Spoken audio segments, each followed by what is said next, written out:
کرنی چاہیے تھی، جو مجھے نوافل پڑھنے چاہیے تھے، جو مجھے قیام اللیل کرنی چاہیے تھی، جو مجھے قرآن کی تلاوت کرنی چاہیے تھی، وہ میں نہ کر سکا۔ اللہ رب العزت نے کلام پاک کے اندر تو فرما دیا ایام معدودات، لوگوں سنو، یہ رمضان کا مہینہ آ تو رہا ہے لیکن یہ گنے چنے دن ہیں، گنتی کے دن ہیں، پتہ بھی نہیں چلے گا اور یہ دن ختم ہو جائیں گے۔ اگر اس چیز کو ہم دیکھیں، محاسبہ نفس کریں تو یقیناً یہ افسوس کا مقام ہے اور اللہ کے سامنے توبہ استغفار کرنے کا مقام ہے کہ اللہ رب العزت نے ایسا مہینہ دیا کہ جس کے بارے میں اللہ کے رسول اللہ صلی اللہ علیہ وسلم خود فرماتے ہیں لو یعلم العباد ما رمضان، اگر میری امت والے جان لیں رمضان کی برکتیں کیا ہیں، رمضان کی فضیلتیں کیا ہیں، رمضان کی رحمتیں کیا ہیں، تو فرمایا لتمنت، تو میری یہ امت یہ تمنا کرے اللہ کی ذات سے یا اللہ سر سال ہی رمضان کا مہینہ رہے،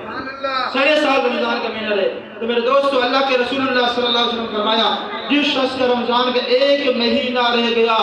صوم الدہر، ساری زندگی کے روزے رکھے، اس روزے کے ثواب کو نہیں پہنچ سکتے۔ نعرہ تکبیر۔ میرے دوستو، رمضان کا مہینہ یہ قرآن کا مہینہ ہے۔ ہمارے اکابر تو رمضان کے مہینے